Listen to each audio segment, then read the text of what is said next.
ladies and gentlemen. Welcome to a very special dynamic duo. I am Travis Snail, and I am joined by my one and only co-host. Well, not one and only. I guess there's like 6 and 7 of us, but a fellow member of the Geekverse. Yes. Dylan, how are you doing today?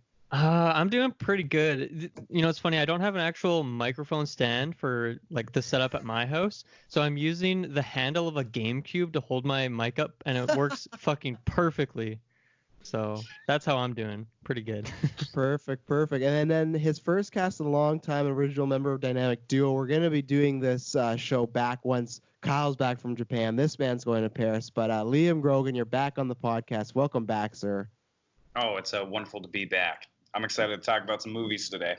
Mm-hmm. And for a fun little stat, this is the first time us three have podcast together since our Civil War non-spoiler review we did after the road trip.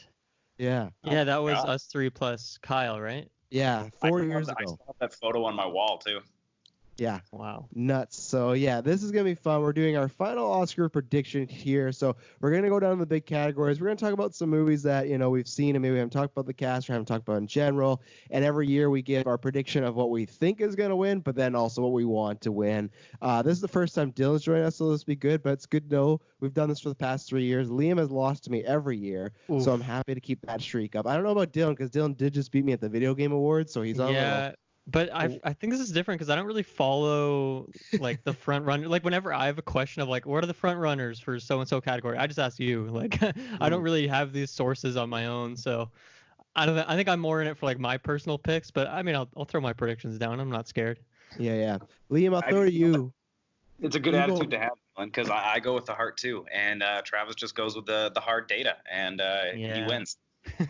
But I think we end up going like pretty even until it gets to those weird categories at the very end where we're just guessing because we haven't seen like the documentary shorts and things like that. Yeah, exactly. Oh yeah, we just pick a title, and then I think one year I legitimately did beat you by 1 point just picking one of the documentaries. I think last year I had a bit more of a lead because you were making some wild ones. So we're gonna start the biggest one and work our way down. So Liam, I'll start with you because you were talking before the podcast about just in general film. So tell me about, obviously we got Best Picture, Ford v Ferrari, The Irishman, Jojo Rabbit, Joker, Little Woman, Marriage Story, 1917, Once Upon a Time in Hollywood, and Parasite as the 9 that have been nominated. So, take it away. You can talk about whatever and then kind of get into what you're predicting, and then we'll go from there.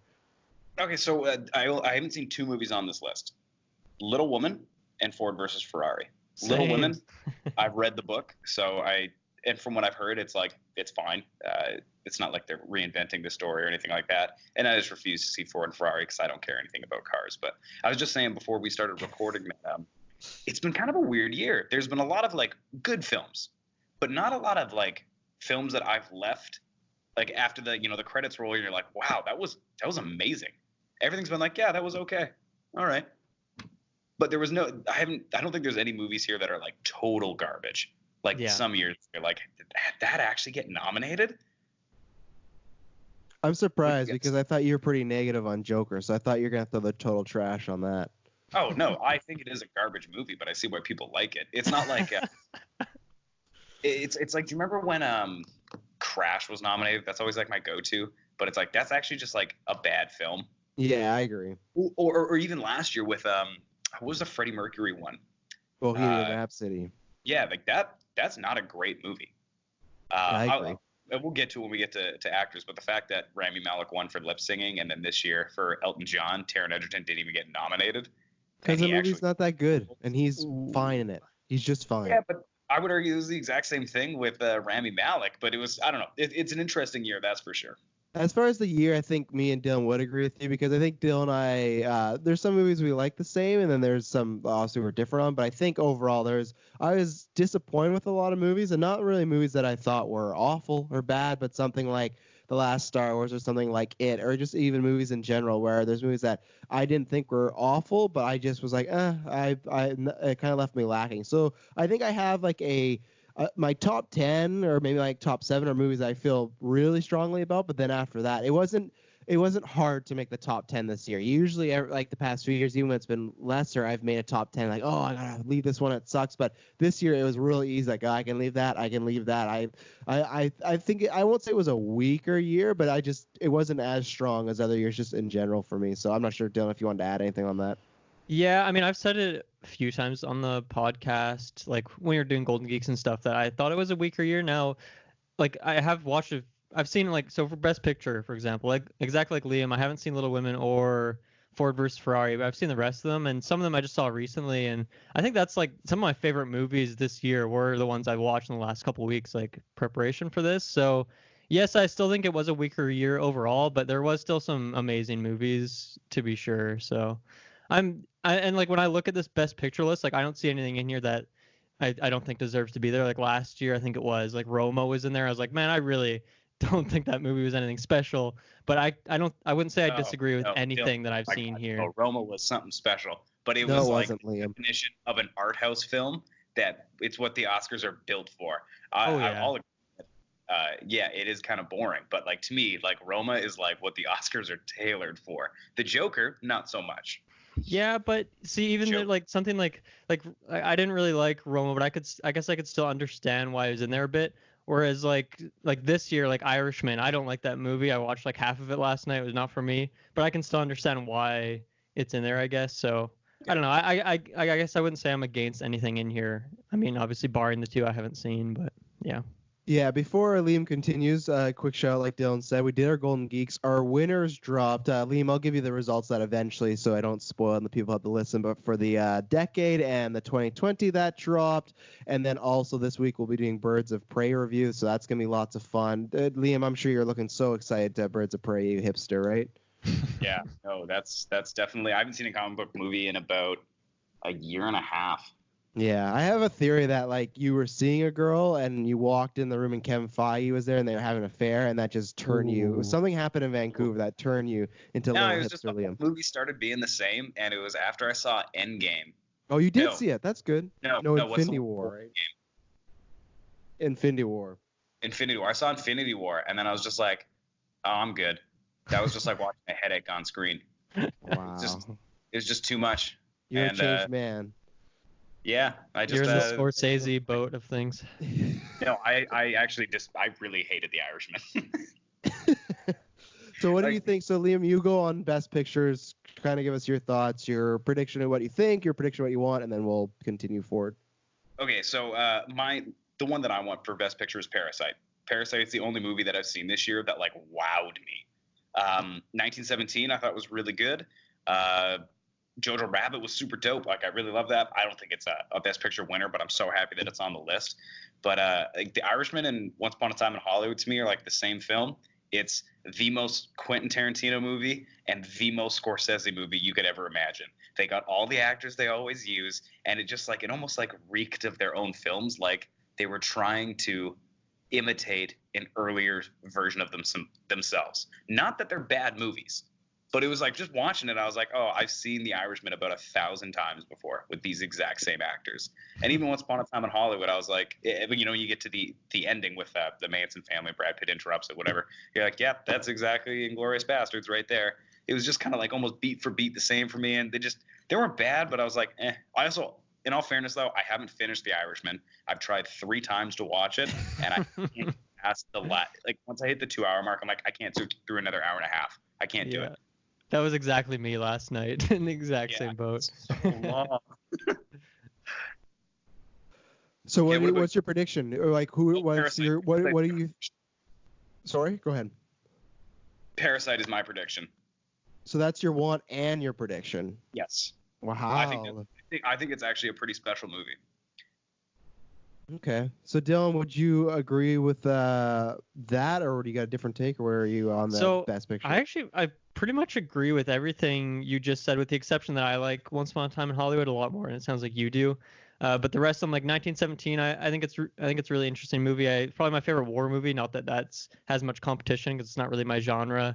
Irishman, once again, not really my thing. It's just long and slow, and feel like it's been done a million times. I like Jojo Rabbit, but not quite as much as I was expecting. Like I think it's probably my least favorite Taika movie, honestly. Oh, I don't know. I just watched Hunt of the Wilder People actually the other day. I really, really like that movie. And I don't know. I think I was expecting a bit more from Jojo Rabbit, but it's still really good. And then I really like Joker as well. But I think with Joker and Marriage Story, for those ones for me, like I don't see them as like best picture winner. I see them as like some performances, like they could win in those categories, and I'd be totally fine with that.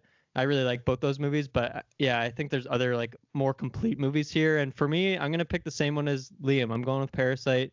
I fucking love this movie so much. Like, one, it's like just a really interesting take on a thriller. The story is really interesting. There's so many great cinematography stuff, and like the symbolism of the movie is done really well, like within the story, but also with like the way the movie is shot.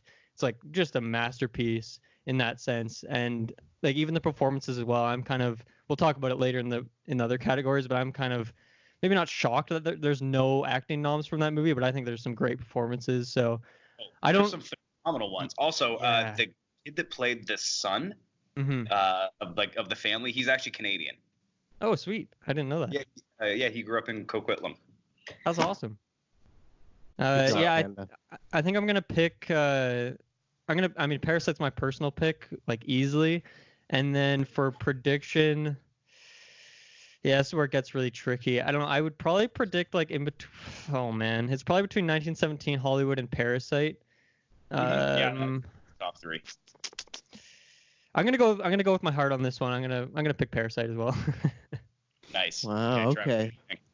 Yeah, so I'm on the same boat. I love Parasite. That's one of the movies to me this year was as far as just these nominees was very up and down as far as people hyping movies a lot and then either it exceeding that or meeting that or being really let down. 1917 is one I know you guys really like. It's didn't really match it for me. I was I think it's what I've said to a few people. It's just like a jack of all trades, but a master of none. Other than the cinematography, which we'll talk about in that one continuous shot, it is great. But I've just seen kind of the themes and everything else done better in other war movies, and war movies in general too is just a genre I'm kind of done with. So it takes a lot for me to get there, and I just it just didn't hit me. So honestly, for my want, I would be fine with anyone winning other than 1917. And maybe Ford vs Ferrari. Ford vs Ferrari is just like it's a movie you've seen 100 times. It's they build a car. Can they win the race? Oh, they win the race. You know, it's just like and the trials and tribulations. It's all like really well made, great performances. Irishman, I'm the only one here that actually loves. I finished it, I reviewed it, and then I went back and watched it again. Oof. I love many things about that movie. I'll talk about it more in like. Oh my God, you have 6 hours, or no, that's 7 hours just to kill watching that. My God. Well, you know, lack of sleep sometimes helps me in these situations. So, but and because Irishman was one that honestly, like, it is long, but after I finished it, I wasn't sure how. I knew I liked it, but I wasn't sure how much because there's just so much just movie there. So I kind of had to sit with it and watch it again. So I do love it, but I understand all the complaints. Yeah, there's no one in here I wouldn't see not being nominated. Little Women was a huge surprise. I just saw it yesterday, and that was the same thing as 1917. I was like, I don't really care. I've seen Little Women before. I've never been a big fan of it, and I loved this movie. I loved Lady Nice. Bird. I love Greta Gerwig. Florence Pugh, which we'll talk about, is phenomenal. And this is like, I never thought I'd be wanting to watch Little Women again, but I actually can't wait to watch it again. And it was just outstanding. And Greta Gerwig, even though she's like, oh, next I want to do a tap dancing movie, I have zero interest in tap dancing, but I will watch it because she's just doing such a good job. Yeah, I agree with Dylan as far as Marriage Story and Joker. Those are more like the acting ones. And then Once Upon a Time in Hollywood, it had a lot of hype. I still love it. I watched it the other day. I love it. But I think as far as prediction, I think it's kind of gone down the thing. So for me, my want is anyone but Ford versus 1917. I'm kind of fine because I really liked all those other 7 a lot. If I had to pick one, I would probably go with the Parasite just because I would like it for the difference and to get something else out there, because that's the thing with Oscars. One year they'll do something really safe, like, and I love Green Book, but that's more of a safer pick. But then a few years before, they do Moonlight, which is about a black gay lead. So you never know. For me, some years I feel like they're like, okay, we want to be really progressive this year, and then some years there's like, we just want to go with the old. And if they're going with the old, and my prediction is, I think they're gonna go. It's tough because for me, it's between 1917 and Parasite for my prediction.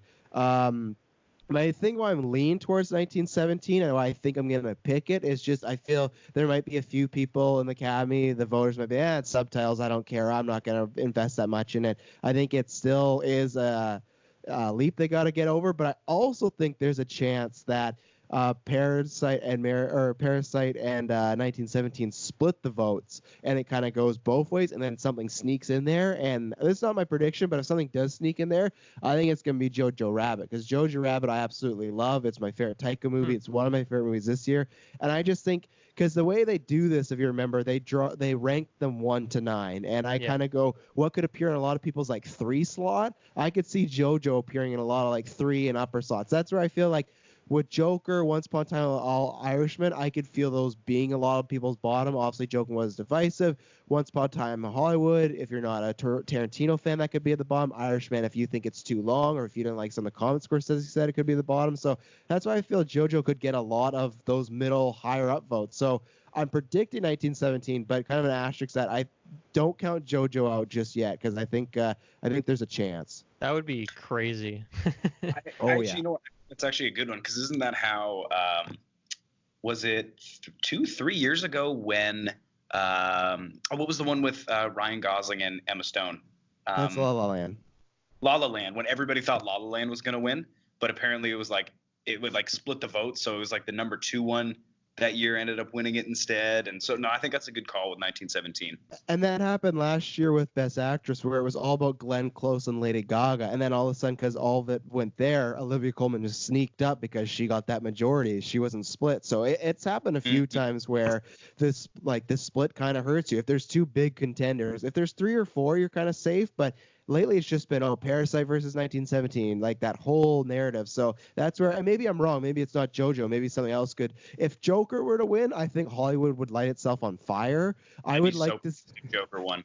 I would like to see it, because obviously I love Joker. It's one of my favorite movies that year. But I would love to see it just for the reaction if Joker won. What would happen?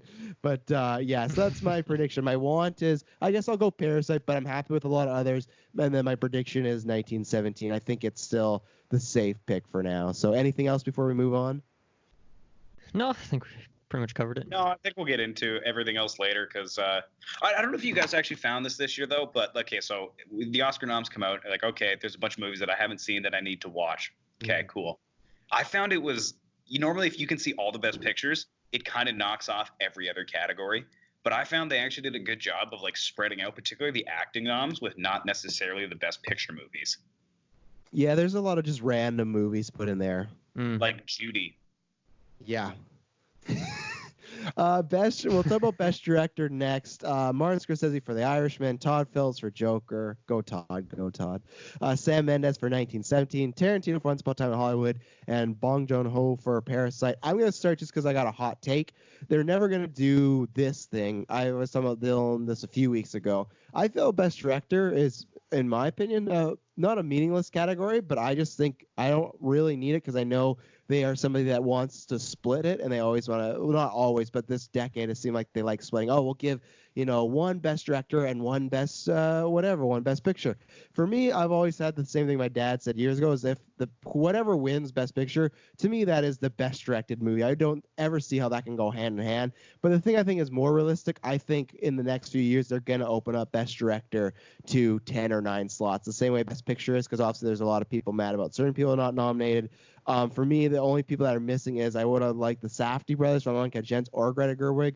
I would have probably taken out Sam Mendes, and you could maybe even make a case for Todd Phillips as well. But those are the ones that are missing for me. Nah. I'm taking out Sam Mendes first. He just copied Birdman. Because I would rather. I think that's all Roger Deakins and cinematography in that. I think he did a good job, but acting is just fine. The story is fine. It's just a bunch of short films put together. I think he just watched a bunch of war movies, like, we'll do that segment, and we'll do that segment. It's the same way if you want to talk about Todd Phillips being uninspiring. I think other than the visuals, I think is same thing you could say about Joker. I think everything else is very uninspiring. So that's why, for me, Little Woman, the way she reinvented that, I would easily put in Gerwig there. The same way with Safdie Brothers, Uncut Gems, that intensity, the whole movie, you just feel you're on a roller coaster ride. I didn't get that, so that's why those two are missing. For me, my want is honestly is Tarantino. He's never won it. I would like him to win it if he is done with his next film. Who knows? I think his next film is going to be a balls to the walls crazy movie, so it might be less Academy friendly. I think he's deserved it. He should have won a few times already, especially for Pulp Fiction. So I would like it as a make good. So But again, there's many people in here I wouldn't be mad about. That's my want. My prediction is Sam Mendes, though. They're going to go with the same thing as Roma last year. Oh, it's so visually stunning, and the one continuous take, and look at this directing. So that's what I think. I think my prediction is Sam Mendes, but my want is Tarantino. I'd be happy if anybody won in this category except for Todd Phillips. I think Martin Scorsese, even though I didn't really dig it, it kind of reminds me of the last couple movies that Spielberg has put out too. In all fairness, I think they're quite boring, but they're so competently done. Like everything is perfect. And I'll say the same thing about Tarantino. I didn't really dig Once Upon a Time in Hollywood, but the whole time I was like, this is a Tarantino movie. This has got his stamp on it, and that's incredible. Sam Mendes, he's like one of my favorite directors. Like American Beauty is like one of my all-time favorite movies. I think you actually built a case for him to be on this list, is because you can say that it was Richard Deakins that did the cinematography, but he's the one that put everything together, like the music in it, the set design, everything else. Like I think he did a great job, but to me it's Bong Joon-ho. It's Parasite. He was so good in that movie. I can't remember the last time a movie where I was like laughing, like gut laughing, and then all of a sudden terrified in the exact same scene. And then right back to laughing, and then like, oh my God, they're gonna get found out. This is so like that movie had just like everything in it. Like I think he's got that. That's what I want. And that's what I think's gonna win. But I'd be happy with everybody but Todd Phillips, because Todd Phillips just ripped off Desi. And if you're gonna give a he tribute things the same way Tarantino did when he's younger. They're tributes. So is that your want and think though? No, there's totally difference between what Tarantino did when he was younger. Was it still felt like it was a Tarantino movie? This one just felt like the Diet Coke of Martin Scorsese movies. Bastard. It was just not quite there.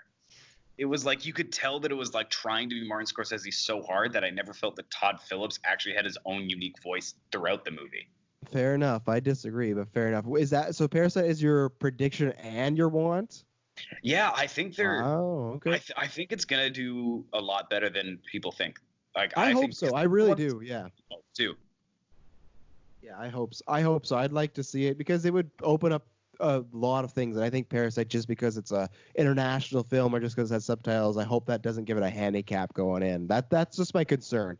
Is just the Academy voters is still 84% white males, and hopefully we're 3 white males. We all love this movie, so hopefully there's a lot of like progressive people, but a lot of those are like guys in their 70s and 80s that are like, look at this.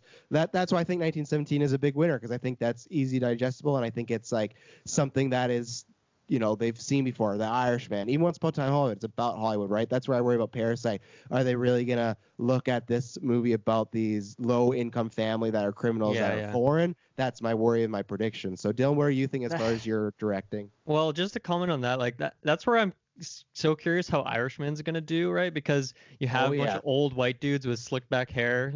Aren't they gonna want the movie with a bunch of old white dudes with slick back hair to win? And like, I don't know, but also is it just so long that like these old dudes are just gonna fall asleep? But the thing is, they don't need to watch the movie, right? They could watch like 20 minutes, but like, I'm gonna give my vote to Scorsese because I know this 100%. Guy.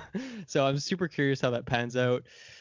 Oh man, in terms of directing this one's really tricky. Like, I think you made a good point, Travis, on 1917 that it is like the cinematography. Like, I think 100% it could deserve it there. But then, Liam, you make some good points as well, that there is a lot more going into it, whether it be the set design and like the music is really effective. And obviously even just like storyboarding, planning a movie like that it was really intense. Like the amount of scale they had to like consider to make that movie work and make it like, how like 2 hours make it feel like, a day and a half or whatever the movie is supposed to be. It's pretty crazy how it all works together. So it is pretty intricate.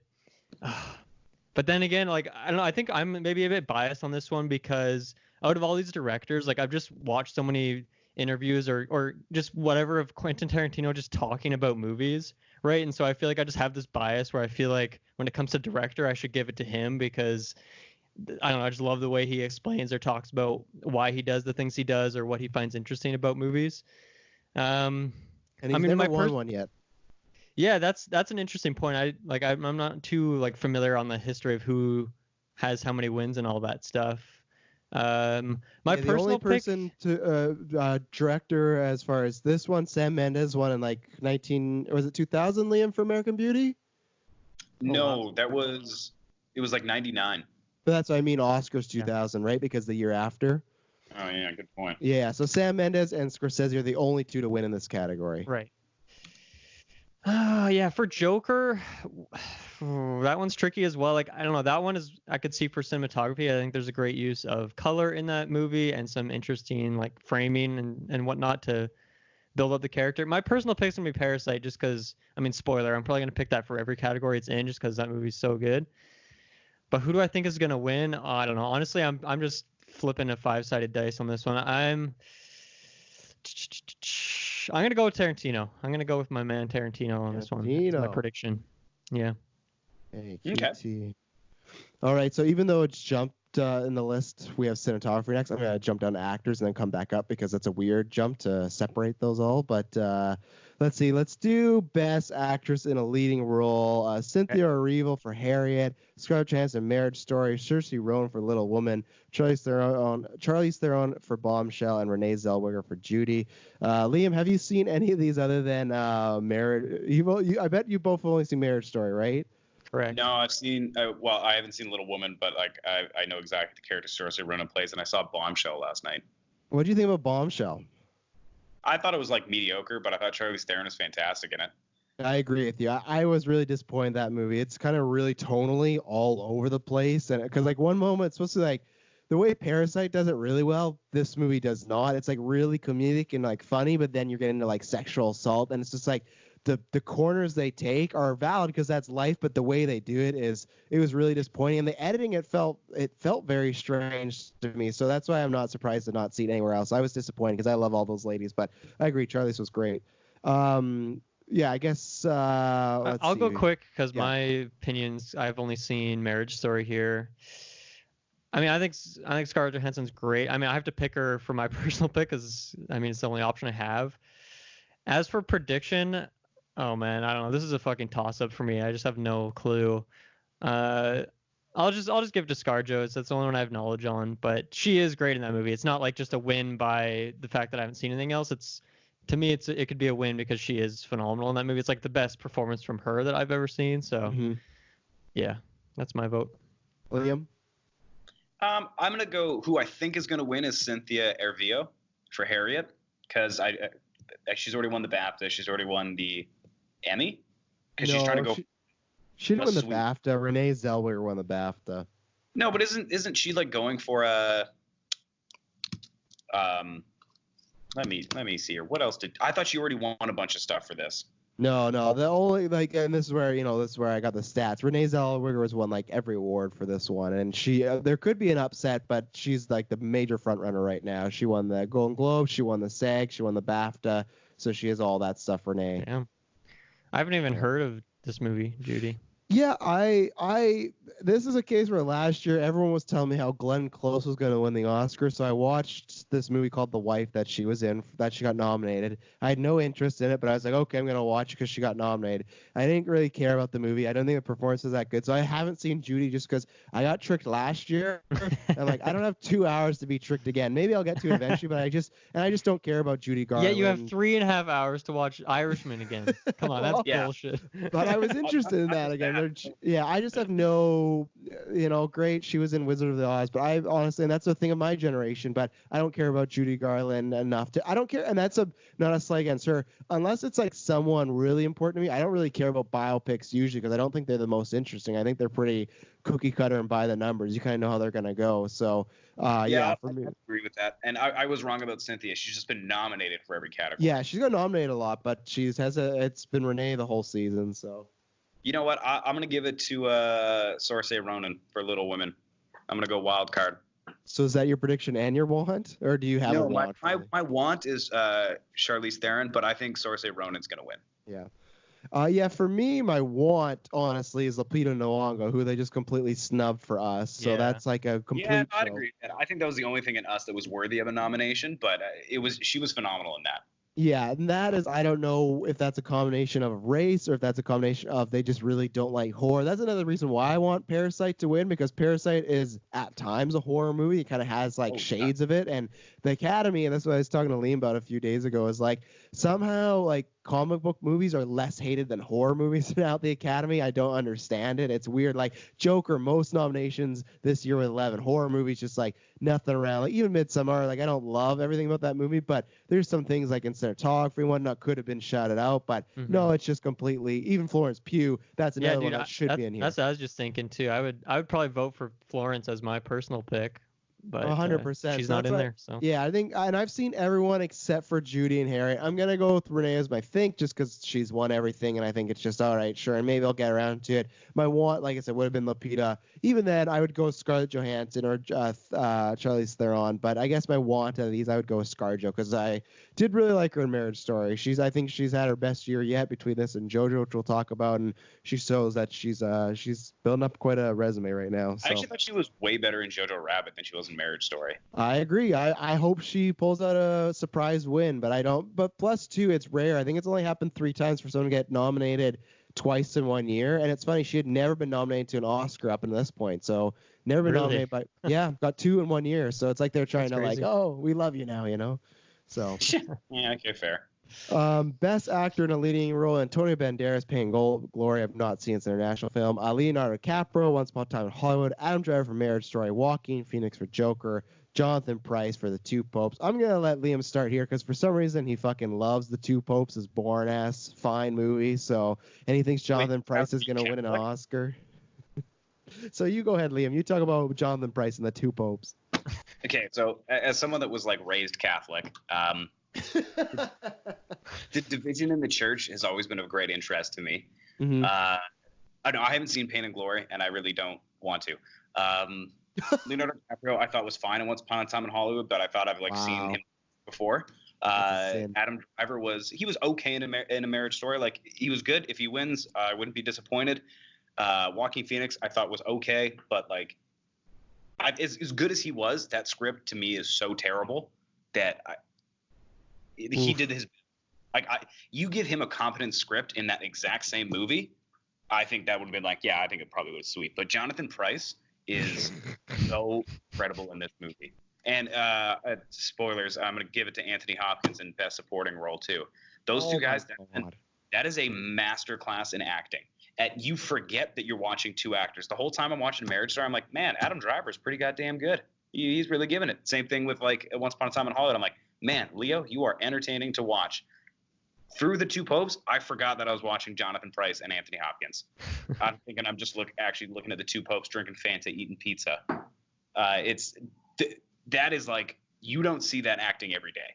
So that's who I want to win. Who I think's gonna win? Probably Adam Driver in A Marriage Story, though. Really? You think you're going with Adam Driver as your prediction, not Joaquin? Is it just because it's a comic movie you hate it that much you can't give it the prediction? No, it's not. It's not that I hate comic movies. I just think I'm just bugging. I just think that movie in particular is a piece of shit. But like Joaquin Phoenix was fine in it, but I don't think he's going to get enough Academy voters to vote for him. Oh, see, so this is where I'll chime in. I disagree 100%. Jonathan Pryce is completely just fun. You're acting like call-outs here, so to me completely off. Like Leo, to me, that is arguably the best career performance because he's playing against type. He's not a cool, smooth guy. He has all these different nervous tics. Like he's so good in it. Adam Driver, I think, is arguably his best one because lots of people say, oh, she's acting school. He yells, but to me, it's the more subtle scenes where he's great. Phoenix, you can have some problems with the script. I don't, but I think just what he has to do, like just in that scene where he's laughing and crying at the same time when he's finding out about his mom. Acting is like really hard to pull off, and the fact that he's pulling off all these emotions at once. Jonathan Pryce to me is just fine. It's nothing I haven't seen before. It's there. I did not forget it was Jonathan Pryce. For me, this is I've been saying this for the past few months. It's the same time that Leo won a few years ago for The Revenant. Everyone was talking about, wow, Leo's so great, and even at the Golden Globes, there are so many actors, like when they're introducing the categories or when they're talking about Joaquin Phoenix, it just feels like there's this aura around like it's Joaquin's year. Joaquin's never won. He's been nominated, I think, 3 or 4 times before this. I think it's just, and I don't even think it's a thank you win. I just think it's a whole collection of it is a thank you, like, oh, your whole career, you've done really well. But it's just his year. He's won everything else like Renee. He's won the SAG. He's won the BAFTA. He's won the Globe. Like, he is just cleaning up. I think it's just, it's his year, it's his time. I think also his speeches have really helped because he's been talking about like racism in Hollywood. Yeah, so I think Joaquin, he's been doing great speeches this year and everything like that. So, and he's my want to. I love that movie. I think he is the crux of that movie. I understand some people's problems with like what Liam's pointing out, script and whatnot, but I have some of those problems as far as a lesser extent. But yeah, I just think it's kind of his year, and it's for me, as fun as a fanboy thing, it's kind of fun too that 10 years ago Ledger won for this, and it's only the second time an actor has won for the same roles. In in the 80s, De Niro and Marlon Brando both played the same character in The Godfather in different, like the first one and the part two. So this is only the second time that an actor will win for like a role will get two like wins for it. So it's kind of cool. Yeah, and then obviously like we saw how much Jared Leto, but then I always feel sorry for whoever plays the Joker next because it's like, man, now you have two people that have won Oscars. It's like now you're like, do you have to win an Oscar? Yeah, you almost feel like you should go in a different route where you're not even in an Oscar conversation. You're just doing something more zany or something. But I agree 100%. You have to go like, oh, it's just so fun. But yeah, that's my prediction. I think that's the route it's going. Yeah. So when I look at this list, I haven't seen Pain and Glory. Never even heard of it.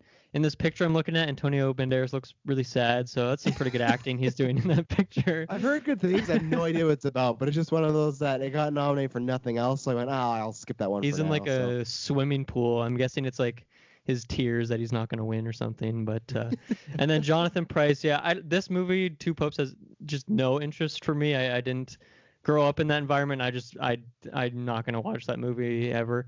As for these other three, I would be stoked if any one of them take it. I love all of these roles a whole lot. I think my favorite one here, man, it's so tricky. I feel like as we said on Golden Geeks and stuff, like I feel like it's a Joaquin Phoenix win by default for me. Like as good as Leo is, as good as Adam Driver is, and like as you said, like definitely Adam Driver's best role. And I've seen a few of his movies now. As for Leo, that's tricky. There's so much competition, but even then it's like it's possibly still his best role, and that's just like a crazy thing to say. But I honestly just want Joaquin to win because this was such a visceral role. There's so much to it, and I don't know. It's just such a deep character that I don't know if we'll ever see like something like this before. And I mean, I had no experience with Joaquin, and I like almost have bias against like DC stuff in general. It's just not really my thing. So this movie like converted me in some ways. So as much as I love Leo, as much as I love Adam Driver, I'm predicting and putting my personal pick on Joaquin. Very nice. Yeah, that. I think that's the smart money. I think it's if you had to bet anything in Vegas, that's the route you're gonna go. So let's see. Best actress in a supporting role: Kathy Bates for Richard Jewell, Laura Dern for Marriage Story, Scarlett Johansson for Jojo Rabbit, Florence Pugh for Little Woman, and Margot Robbie for Bombshell. Dylan, what are your thoughts on this one? Oh man, so I haven't seen. I've only seen Marriage Story and Jojo Rabbit of these ones.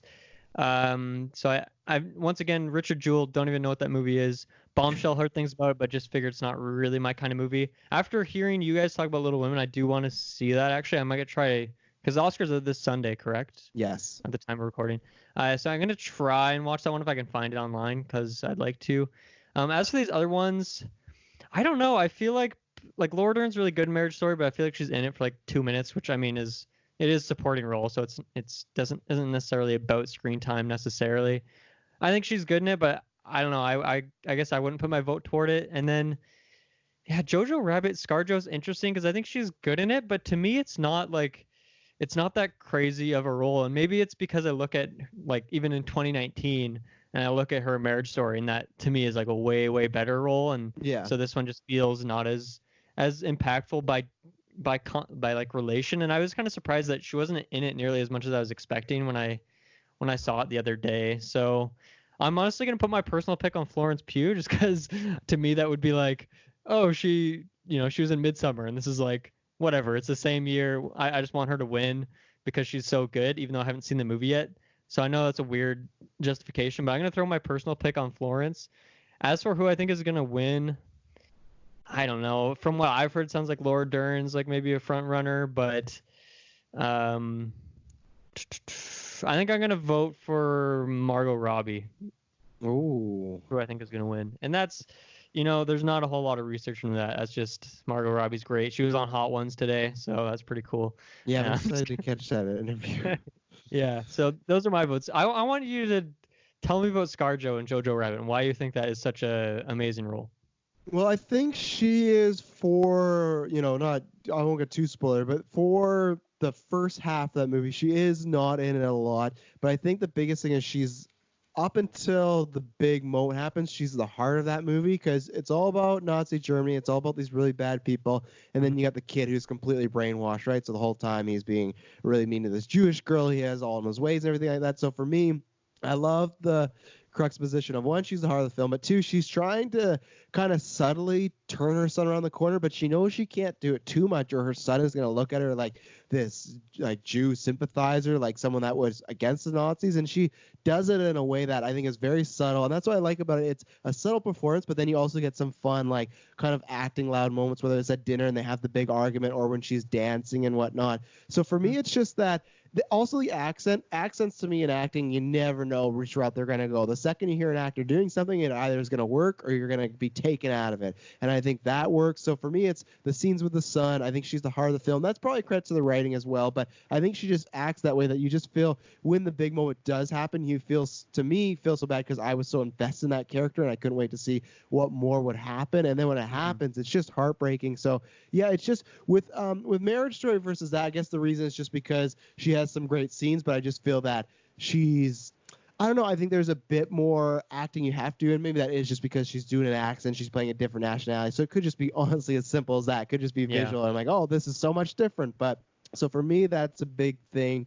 So I loved her in that. I think Laura Dern is the smart money. That of all the acting ones, I think they're all locked, but if there's any surprise, for some reason, I think it could happen here. If out of them all, like for me, it's tough between ScarJo and Florence because I thought Florence was phenomenal, Little Woman. It's a weird role because there's like a time jump and she plays like herself at this age, whatever age she is now, and then she also plays a 12-year-old. And like what they do is like they just dress her up to look like a kid and they kind of do her bangs and try to make her like makeup wise. But so that.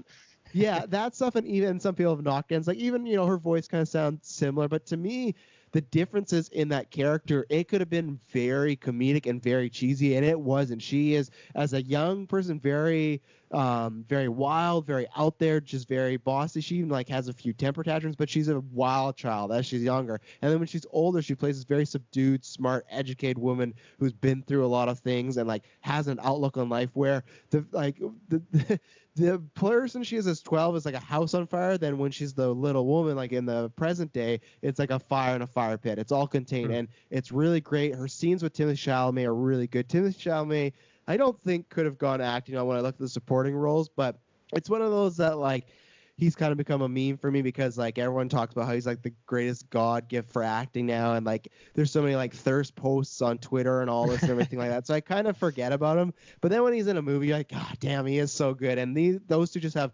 just fantastic chemistry together. So for me, if I had to go one round in my mind of like booking this, I would love ScarJo to get Best Actor and then Florence get Best Supporting, but I think Best Actress is out of the picture for ScarJo. So for me, the want is, it's honestly a tie. I could go either way, but my prediction is Laura Dern. She's won a few things. Richard Jewell, I hadn't seen. It's a Clint Eastwood movie, and I kind of make that a rule of thumb. I think we even do that Golden Geeks. If it's getting nominated for one thing, I usually don't get around to seeing it because it's only one category. And the same thing, if Richard Jewell got nominated a bunch, I would, but good for Kathy Bates. That's great. So then Margot Robbie for Bombshell was good. She has one really good scene, but I don't know if it's strong enough to take her. But people love Margot Robbie, and the thing is, I think a few years ago she got robbed for I, Tonya. I'm still salty. If I'm salty about two things, it's Michael Fassbender didn't win for 12 Years a Slave, and she didn't win for this because or she didn't win for I, Tonya. So that's why sometimes the sneak can happen. Maybe there's some split votes like we talked about. There's always nights where the person that was never supposed to win won, and you're like, what happened? There's even rumors one time where a guy drunkenly in like the 70s read the wrong winner, and they never corrected it because it was really awkward. It's just a Hollywood legend, but you never know what can happen in these. So my prediction is Laura Dern for the safe money, but my want is ScarJo, Florence Pugh. If I had to edge, I'd go Florence Pugh. Liam, what do you think about supporting actress? Yeah, I think I'm gonna go ScarJo as well. Like looking at who we got, I didn't see Richard Jewell, but I do love me some Kathy Bates. I kind of thought Laura Dern was really average in the Marriage Story. Like I was like, oh, she got nominated. I'm excited to see what she does. And I was kind of like, Yeah. I think she does a great job of making you hate the character, which is kind of what the point is. But yeah, I kind of agree with you. But I don't know. I think Scarlett Johansson and Jojo Rabbit is like a step above everybody else in this category. Fair enough. So is that your what is that your want? What's your official prediction? I'm gonna go with both. I think Scarlett Johansson is my prediction and who I want. Nice. Okay. Well, there we go. So now we'll go to Best Actor in a Supporting Role. Tom Hanks in Beautiful Day in the Neighborhood. Anthony Hopkins in apparently the greatest movie of all time, according to Liam, The Two Popes. No. I never said it was the greatest movie. I said it was the two best acting performances of the year. By no means. I like busting your chops. You did say that. It's true. Yeah. You're the same as me. People throw hyperbole at me, and then I lose my mind. So Al Pacino for The Irishman, Joe Pesci for The Irishman, Brad Pitt for Once Upon a Time in Hollywood. Liam, what are you thinking about this one? I'll let you start because you got two popes again, and then we're done talking about. Thank goodness. Okay, where are we? I think Anthony Hopkins wins for Two Hope, or that's who I want to win. But I kind of got a feeling that Brad Pitt's gonna win. You got a feeling because he's won every other award? It's like that. And to be honest, like I think Tom Hanks is like fine. Al Pacino and Joe Pesci, I didn't think were that good. It was like, I've seen you literally play these characters before. When you could actually. That's such a lie. That's such a lie. What do you mean? Have you Al not Pacino, seen? Sure. Joe Pesci has never played a character like that in Irishman. There's no time. Everybody saw the previous Irishman like, oh man, we're gonna get Joe Pesci. He's gonna be a loose cannon. He's gonna be and then the way he plays that character, he's so subtle and he's so scary and he's so chilling. We've never seen Joe Pesci play someone subdued. He's always loud. He's always Pacino, but he was he to me. That's why. Oh, there you go. The spoiler. My pick of who I'm wanting to win. But Pesci is so different in that role. He's never done a role like that before. Never seen Joe Pesci play a gangster before. My God, ground. But that's just like saying I've never seen so and so played a married person before. It's a completely different character. He's not. That is he's a gangster in the past. He's always on the attack. He's always the little guy who's trying to work his way up. This is him at charge, the head honcho. He sees so much. Especially you guys didn't make it to the last end, but when he goes down into the prison and he is old. He is really old, and he gets arrested, and he's like, they're playing up like he's like 93, and the way he does that, and the way he like looks back on his life and he thinks about how regretful he was in some certain decisions, but he had to make them for the best of his people. But he really, at the end of the day, looks back and go, man, I shouldn't have done these things. Like, yeah, that has happened before, but he's never done anything like that. Just because he's played a gangster, that's just like saying, oh, Shape of Water is the movie that she fucks the fish. Like, that's oversimplification. That's why I think that's the best thing in 1917, but I don't call it like, oh, the continuous shot gimmick movie. Like, that's oversimplifying it. No, I'm not saying that it's a gimmick. I'm just saying if you have to look at what these guys are done. I've seen Al Pacino and Joe Pesci in a Scorsese movie play gangsters. I have. But it's Brad Pitt. I haven't seen him do something like this. Anthony Hopkins. Oh my God. Are you kidding me? Brad Pitt is playing himself. He's playing the same role he's done in Ocean's 11 and every other movie that was before. Like, what did he say? Troy is when he started turning his career around. He's just cool Brad Pitt. You know who Brad Pitt is in real life? Cool. It's the same character. You're so like Joe Pesci to be a gangster. Pesci's completely different, and Brad Pitt is playing himself, who is written really great and has great dialogue and is a cool character, but he's just playing the same role he's done so many times, the cool guy that you want to get a beer with. All right, okay, so Dylan, what do you think then? So, I mean, here's the thing. I've never hung out with Brad Pitt. I've never met him in real life, so I'm not trying to say that I know what he's like in real life and he's just playing himself. To me, and obviously with any Tarantino movie, like the writing is really, really good. The directing is really, really good. But I fucking love the character of Cliff Booth. I think that is such an interesting character who is, yes, he is a cool guy, but he is also dynamic. I don't know if I want to get a beer with him. He's a fucking killer, possibly. I don't think he's just a chilled, cool guy. But I love that character so much, and I think what's interesting about Hollywood is that a lot of Tarantino's movies, right? Like the character development is all through just these really long, like, intense dialogue sequences, right? And that's not untrue in Hollywood, but there is, like, between Brad Pitt, Leo, and Margot Robbie, like, there is a lot of sequences in this movie where they're just on their own for like an extended period of time, And I think in those moments is really when you get to see a different side of the character. And I think Brad Pitt is fantastic in those moments as well, just with like subtle acting and stuff like that, where you just see what he's doing on his own. But then you also, on top of that, get the great dialogue scenes between him and Leo. So to me, like I love Brad Pitt in this movie. I think he's fantastic. And I don't know. I don't like, maybe I haven't seen enough Brad Pitt movies, but I think he's doing something definitely different than I've seen before. So what is your, as far as your prediction? Yeah. Also, that's your one. What's your official prediction? Right. So I've only seen Hollywood and Irishman. I don't know if this is like a hot take, but I actually think Al Pacino is kind of bad in Irishman. I thought that role was very cheesy, and like to me was like I had to look. I was like, who is this guy? I was like, oh shit, that's Al Pacino. Like he didn't really look like himself, but I was like, this guy's really cheesy. I don't know who this guy is. So I don't know. Maybe I'm the only one who saw that, but to me that character didn't work at all. Whereas Joe Pesci, I think, is fantastic. Like, and this is weird. Like, I've literally only ever seen Joe Pesci in Home Alone, so I have a very warped perspective of who he is as an actor. But I loved him in this movie, even though I only watched half of it. But still, half of watching The Irishman is the length of a regular movie, so I still feel like I got a full movie's worth out of it. But I'm gonna put my personal pick on Brad Pitt still. As for prediction, I'm gonna throw it on Brad. I'm going with my heart on this one. I'm going full Brad Pitt mode on this one. Yeah, I will. My prediction is Pitt. He's won everything, and that's where I feel bad because we talk about Golden Geeks. I'm talking about this year. I love Brad Pitt Once Upon a Time in Hollywood, and to make it just sound so bad, it's the same way with 1917. I don't think it's a bad movie or anything like that. It's just when you're talking about who's gonna win like the best stuff, right? And for me, that's why I think it's Joe Pesci is my pick, and I'm somebody I think Brad Pitt should have won an Oscar a few times over for other roles that he was snubbed for. So I feel this is, and many people agree that it's a great role. So I do think it's a great role. I think it's more just the Tarantino driving it. So, but if he wins, I'm not like, oh my. It's not like a few years ago when Jared Leto won over Fassbender. I was like, are you kidding me? This is like same thing as like when we talk about other ones with Florence versus ScarJo. If there's a winner, I'm kind of happy with it. So yeah, I want Pesci. I guess the way I see a Tarantino one is like, yes, he writes these incredibly well thought out characters with amazing dialogue, but it's it's actors' role to bring that character to life, and yeah, that's where I give a lot of credit to the actors as well in that case. Yeah, and that's why I'm completely fine with the winner. I'm glad. I feel like it is kind of the same thing as Phoenix, kind of a thank you, Brad run of just like, yeah, there's many times you should have won, but for some reason we gave it to some guy who was in a black and white movie and we've never heard of him again. It's like, okay, cool. So that's my want is Joe Pesci, but my prediction is Brad Pitt. I think he's locked in this, and I'm happy for him because I think he's a great actor. So Liam, what are obviously your want is Anthony Hopkins. Is that your prediction as well? No, Brad Pitt's my prediction. Yeah.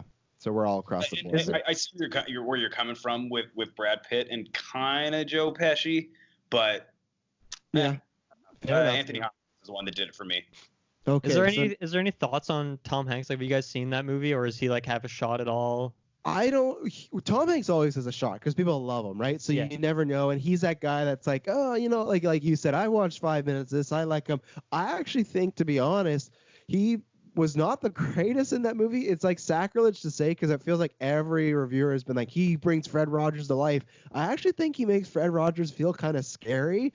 And the way he plays it, like, I feel like you could change a few things in the movie and it would be like a serial killer type movie. He does the great like warmth, like when he's on TV, he does that Rogers well. But when you get into like him behind the camera, excuse me, I feel he didn't really pull it off. Matthew Rice, who I love, he's in that movie with them, and the movie is actually really good. I quite liked it, but I don't think he should be in here, but it's fine. He's been nominated in over a decade, so they wanted to give him something, I think. But yeah, I think he's not bad, but I was surprised by Love after I saw it.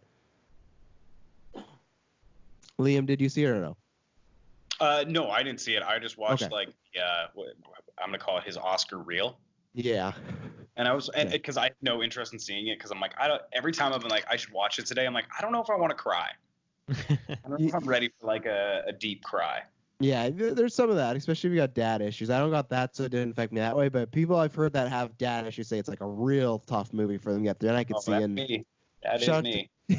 Well, there you go. Yeah, if you don't watch that movie, then you don't want to cry. And I always say, shout out to Matthew Rice, most underrated actor in Hollywood right now. Now I'm going to go back at the beginning. Best cinematography, The Irishman. I guess I'll read the name. Roderick Prieto, Irishman. Lawrence Shear for The Joker. Jaron Blashik The Lighthouse. Shout out to The Lighthouse for getting some love there. Roger Deakins for 1917. Robert Richardson for Once Upon a Time in Hollywood.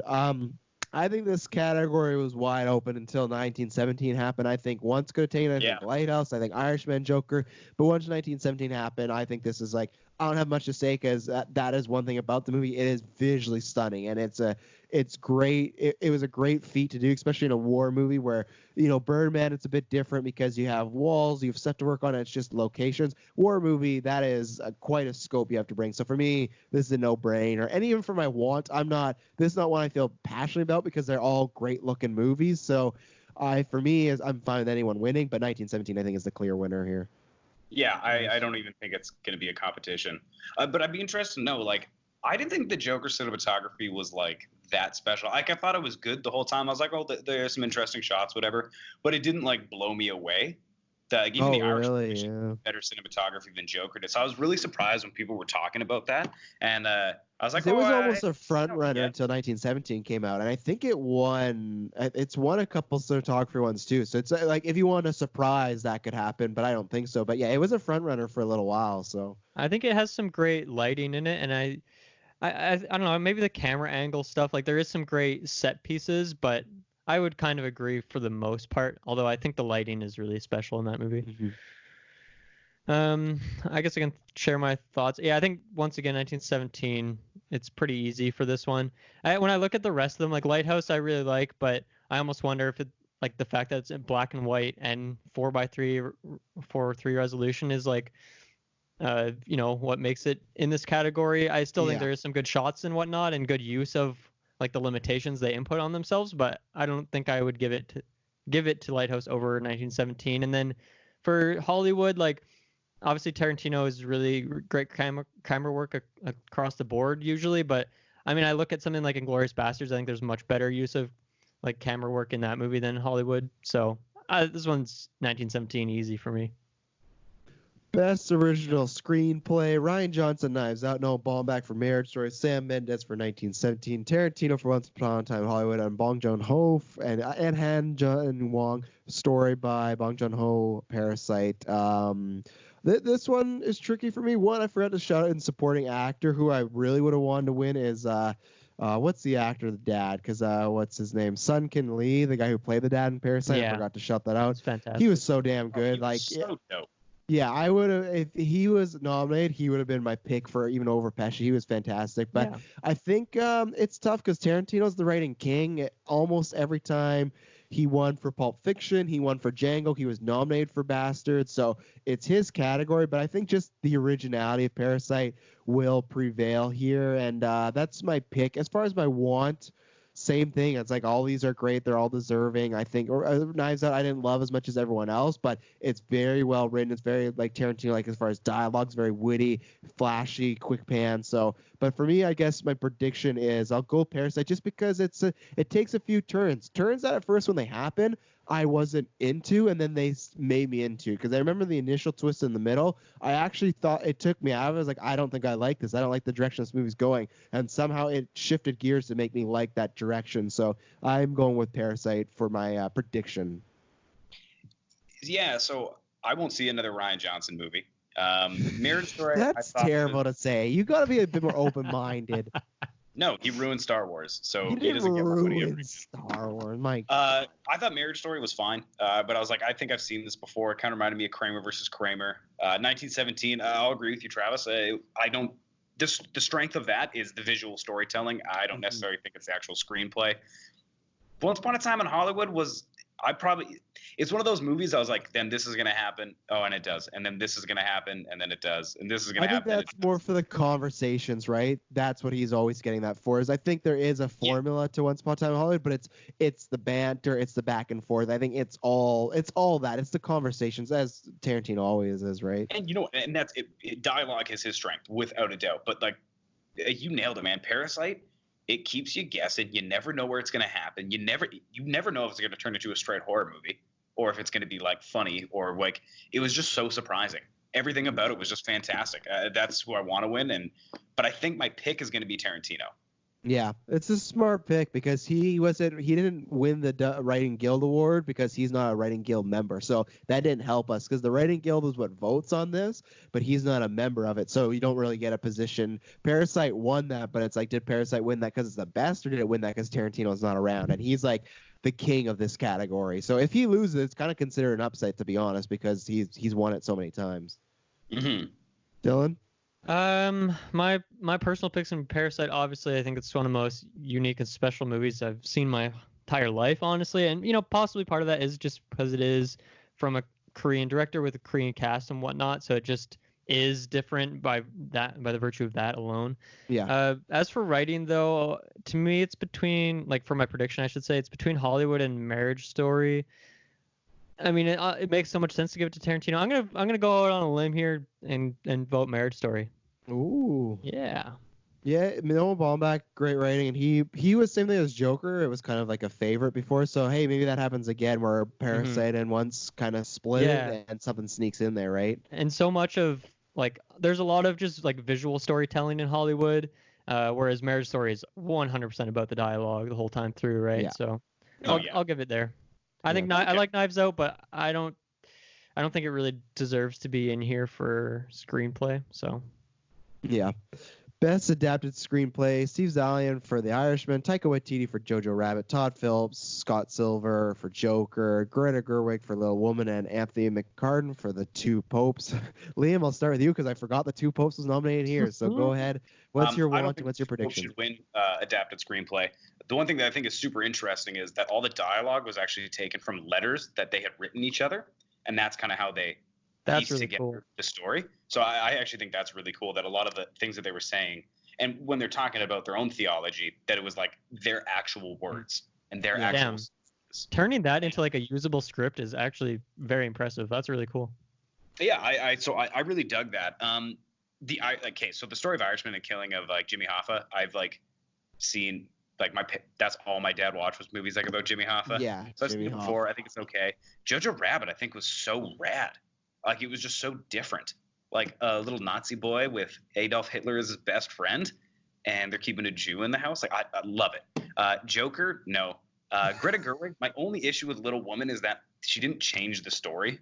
From what I've heard, it's like, and I've seen the story and it's great, but like. Well, she changed the layout of it though, because all the stories usually are chronological. If they start as kids and they go to women, the movie starts with them as women, and it flashes back to like 3 separate times of their life. So that's where I think they could get, because that's why I actually liked it, because it wasn't told chronological, or it made it like the pacing was a lot quicker. It made a lot, because there's one sister, like minor spoilers for little woman. She gets sick when she's a child, and then she gets sick when she's older again.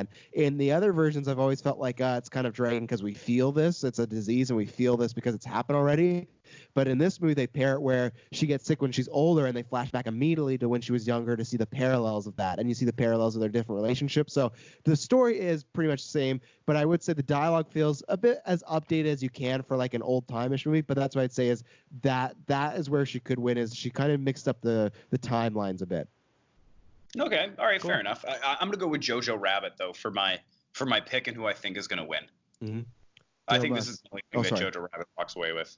Yeah, Dylan Musk. Yeah, I'm gonna both predict and my personal pick on Jojo Rabbit. I think it's such an interesting story. It's like there's been so many movies, war movies in that time period with similar sort of things, but that is just such a unique take on it, and it made it really enjoyable and made it I guess it would be in that genre somewhat, but really it feels like it's its own separate thing. And I think that just is like a credit to Taika. I'd say that for all of his movies, with the exception of Thor Ragnarok, because obviously that's also an MCU movie. But all of his movies are so different and weird and unique and fun, and also have like heartful emotional moments as well. So that's an easy Jojo Rabbit pick for me. Yeah, the same as you guys. I love JoJo. I would have liked to see Little Woman get some love here, but I can't even get my want over JoJo because it's just so unique. I love Taika Waititi. So it's my want and my prediction. So this one should go quick because I'm sure we've seen so many of these. Best international feature film, Corpus Christi from Parasite. Poland. Parasite. Why are we doing this? It's Parasite. Yeah, okay, it's Parasite. Parasite. It's the only one we've seen, and then I just think by default, if you get the best picture nom, you're gonna get the win. So there you go. For sure. Parasite wins it. That's an easy point for all of us. Best animated feature film: How to Train Your Dragon, The Hidden World, I Lost My Body, and Klaus, both on Netflix. Missing Link and Toy Story 4. I've only seen one of these. I'm mad that I didn't get around to see Klaus. I think I'm gonna go Klaus because it's won some, and I just don't think I feel the Disney love this year. I don't think there's a bigger Toy Story fan in the world than myself. I love Toy Story 4, but I do think it's the weakest of the quadrilogy, and I think that could hurt it a little bit. So I think there's a chance that they just give it to it because it's Pixar. It's very, very well made, but I can't say, oh, it's better than these other ones. I'm just kind of going with some hype I've heard. Klaus is a different style. Spider-Verse won last year, so we've seen that Disney or Pixar, can bleed in this category. Usually they win it all the time. So I'm going to say Klaus, and I'm not going to do a one because I haven't seen enough, so. That's fair. I look at these. So Missing Link, it says right here, the most ambitious stop motion feature film ever made, and that makes me really interested. I actually want to go watch this now. I got Kubo. What's that? Sorry. Have you not seen it? No. Oh, it was kind of rad. Yeah, I just want to check it out because Kubo and the Two Strings was one of my favorite movies in whatever year that came out, 2016 I think it was. Just because I think it's such an interesting style. So I definitely want to go see this one. I'm gonna predict I Lost My Body. It just seems like a very intense and powerful movie. So I haven't seen any of these though, so this is just a prediction. So I've seen everything but Toy Story 4. Oh, the Disney hate here because Liam doesn't want a business to do well. Well, no, I don't want them to do well. But after Toy Story 3, to me, it was the perfect ending. I didn't need to add on to it. I was like, no, I'm fine with the trilogy as is. I lost my body. You'll cry again, though. If you see it, you'll cry again. Of course. Pixar knows how to, just hit me in the field. But I Lost My Body was so goddamn weird. It's only an hour and I think 10 minutes. It's on Netflix. I'd recommend giving it a go. It's weird. How to Train Your Dragon. I have just a real soft spot for this franchise, but I don't think it's gonna win. Klaus. I hate Christmas movies, but I kind of dug the animation. But Missing Link was I don't think it was that great of a film, but in terms of the animation quality, it's something else. Nice. And the one thing that I found kind of interesting is the action scenes are the most boring part. But the actual dialogue when they're interacting together is really, really good. And the set pieces that they have are so well thought out. And Missing Link's probably it's my pick, but I think Klaus is going to win it. Cool. So wait. So Klaus is your official prediction then? Yeah, Klaus is my official prediction, but Missing Link is what I would want to win. Okay, fair enough. So we'll see. We all had something. Well, I guess I got Klaus. I think I'll go watch I Lost My Body sometime before the Oscars here. Yeah, I want to. It's a weird one, dude. Yeah, get ready for a wild ride. Here's another one. Best animated short film. I don't know. Darcy? It's a D silent Sarah. I don't know. Hair Love, Kitbull, Memorable, Sister. I've not seen all these, so I'm gonna throw my vote on Sister. Okay, Dylan, what are you thinking? So the site I'm on doesn't have that one on here, so I'm gonna predict whatever the third one is on the list. Kitbull. There you go. Okay, then if Travis is going fifth, you're going third. I'm gonna go 2 with Hair Love. Hair Love. That was almost the other one I picked. Yeah, Hair Love that's just quite a title, right? So. Yeah, this is what we do when we get down to these ones. Oh yeah, I'm surprised because Liam last year, the last 2 years, you'd usually seen them all. This year you're slacking on your animated shorts. Well, I found this year a lot of them were really hard to find. Oh yeah. Because normally it's okay. Well, actually, I was really surprised at how many ended up on Netflix and Amazon Prime this year of all the films, which was super handy. But I rented a bunch of them. But a lot of these short films, normally you can find them or torrent them, and I was having a hell of a time. Yeah. Best live animated short film. Like I said, we'll just throw a vote on because these could be the deciding ones. Best live animated short film: Brotherhood, the Nefta Football Club, The Neighbor's Window, Sarah, and an Sister. Wow, so a slight difference from the animated short film. Yeah, I'm gonna go. You know what? For the meme, I'm just gonna go. Sister. I'm gonna stick in the sad category. I have 2 girl daughters, so I'm gonna go. Sister. 2 girl daughters, hey. I know. I'm gonna go with the. That sounded like they weren't real. Yeah. I'm gonna go with the Neighbor's Window because it sounds like a horror movie or something, and I'm down for that. I'm going with the Nefta Football Club. Football club. Okay, perfect. And then last one that maybe Liam might have an edge on, and then we got some actual categories that we'll know is the documentaries. Documentary feature, American Factory, The Cave, Edge of Democracy, For Sama, and Honeyland. I'm just gonna go Honeyland. I like honey. I like land, so I'm going Honeyland. Oof. Ooh. Okay, so I think it's going to be between The Cave and Edge of Democracy. So The Cave is about a bunch of Syrian doctors, and then Edge of Democracy is, oh, guess what? Trump being president. Oh, damn, I didn't know that. So I'm going to go with the Edge of Democracy. Damn it. I'm switching to Edge of Democracy. There's no way the Trump one in the really left-wing Hollywood is not going to win. No, I'm gonna vote The Cave. It's about the Brazilian presidency, but it's about an ideologically divided country. It's it's not about Trump. I misspoke, but the parallels are all there. So to me, that's that's the one that's gonna get it. Okay, Dylan, you're going The Cave. I'm going The Cave. Yeah.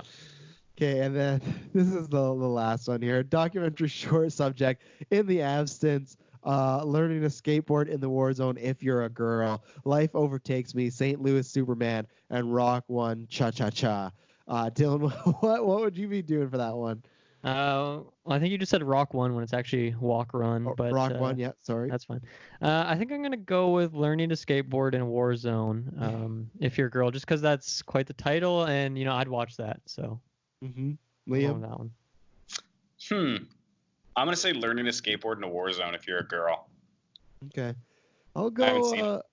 Rock the Walk Run Cha Cha, just because it's a fun title, So It is. That's what I'm gonna go. Okay, so now we get into something we can actually comment on. Best costume design: The Irishman, Jojo Rabbit, Joker, Little Woman, Once Upon a Time in Hollywood. I will say Little Woman because Liam, he said a lot of crazy things over the years, but one thing he's always right is costume. They always love giving it to the old historical pieces. It doesn't matter.